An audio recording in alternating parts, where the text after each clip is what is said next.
just talk to you later. Yeah, okay, that's good. And now, this question is to, so the next question is to Kalyan. Are you married, right? That's not the question. Yeah, people know that. Okay, yeah. Just tell me one good romantic place in Chennai. Easier. Married men don't know that. Mine was a love marriage. So the coach was there. This is a suicide, it's not a plan. Easier. Easier. Okay. Lot of places. One more place. Yeah, I love this place, Tiruvannur Beach. You can go there. I love the place. Especially the more Tata after 10 o'clock. He will come. But I'll be taking that more like single or with my friends. So that's all.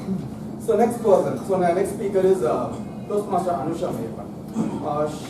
Just intro to her. I actually asked intro to her and she was talking like 5 to 6 minutes. I'll give something that, yeah, that's just of that.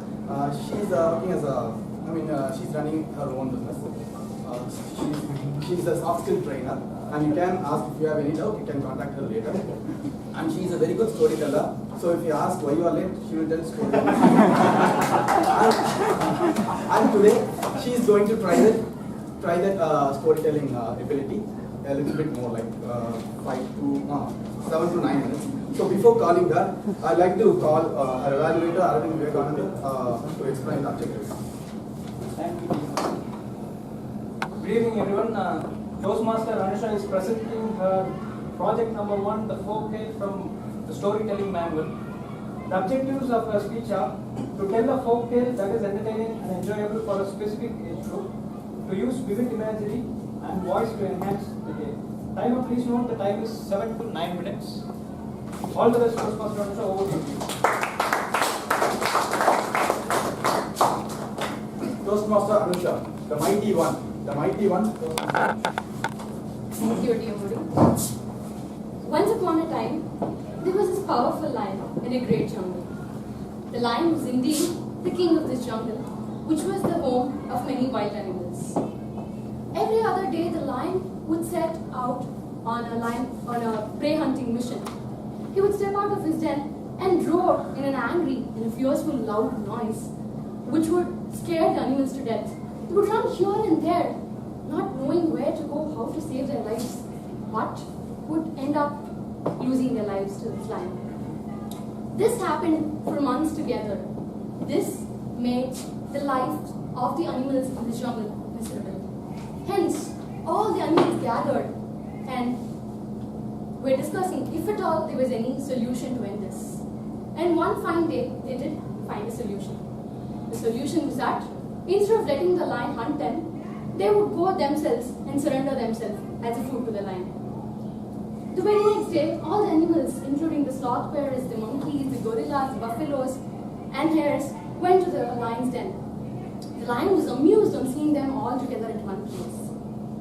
The animals looked at each other, and finally, one animal stepped forward and told the lion, "Dear king, we're so proud to have such a brave and a powerful lion to rule over us. But why do you have to hunt for your own food every day? Why don't you let us serve you? Every other day we would take turns and come to you and serve ourselves as your meal. This way, we would be glad that we were able to fulfill the rights of our king." The lion was highly flattered on hearing this. He immediately accepted this proposal, but with one condition. He said, "If I don't receive my meal by evening, I would enter the jungle and devour them all." The animals accepted and the deal was closed. The animals happily left, knowing now they were free of danger. Poor animals thought they were now free of danger, rendering their own lives to the king. From the very next day, the animals would take turns. The one who lived the most, or the one who has enjoyed the earthly affairs, or the one who wanted to save his family, would go to the lion and serve himself as a food to the lion. This happened for months, and then came the turn of a small little hare. However, he hated the entire idea of rendering oneself as a food to the lion, he was forced to go by the other animals. He was hesitant. On the way, he started devising a plan. And according to the plan, he moved himself as slowly as possible to the den.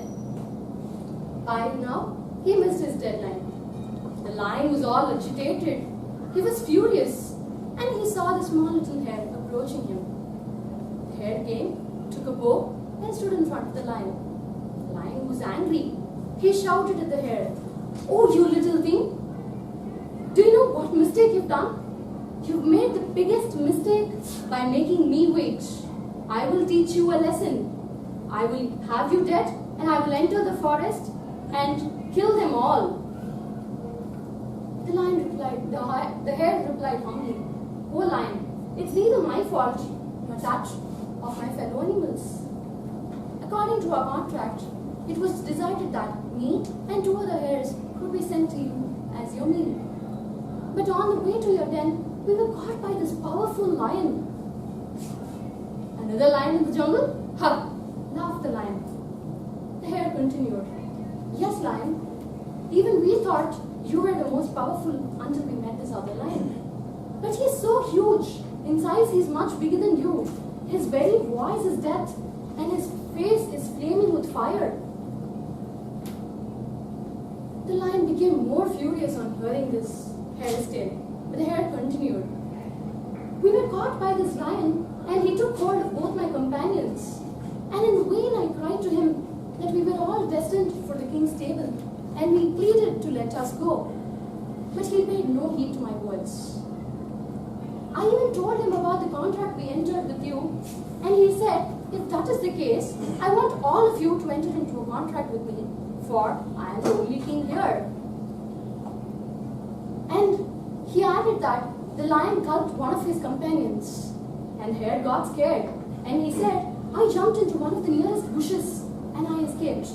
But now, king, I am very scared that he will find the both of us and eat both of us." The lion was now very furious.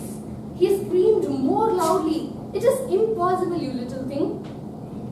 Show me this lion of whom you speak of so high, and I will destroy him for once and show you who the real king is."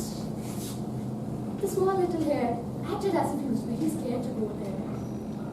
But the lion pushed him to take him to the lion. The hare took the lion to a huge old well. The well was built with huge and solid rocks. It was filled with clean, clear, and deep water. The hare said, "Shh, lion, the terrible lion is hiding in there, and only if you go and call him out, he will come. But I don't want you to go," he acted. The lion believed him to be true. The lion went and bent over the well, and he saw this image of a lion in the well, and he screamed out of anger, "You lion!" and he jumped at once to kill the lion. For the poor lion did not know the image in the sea was nothing but his own reflection. The lion struggled and lost his own life. The hare started jumping on seeing that the lion was now dead. He went dancing to the jungle and broke the news to all other animals. The animals started rejoicing. They were all happy to hear that the lion, the terrible lion, was finally dead. And now they are free and out of danger. They knew that henceforth they will have a life happier than ever. Once again, it is proof that wit is mightier than strength. Over to them.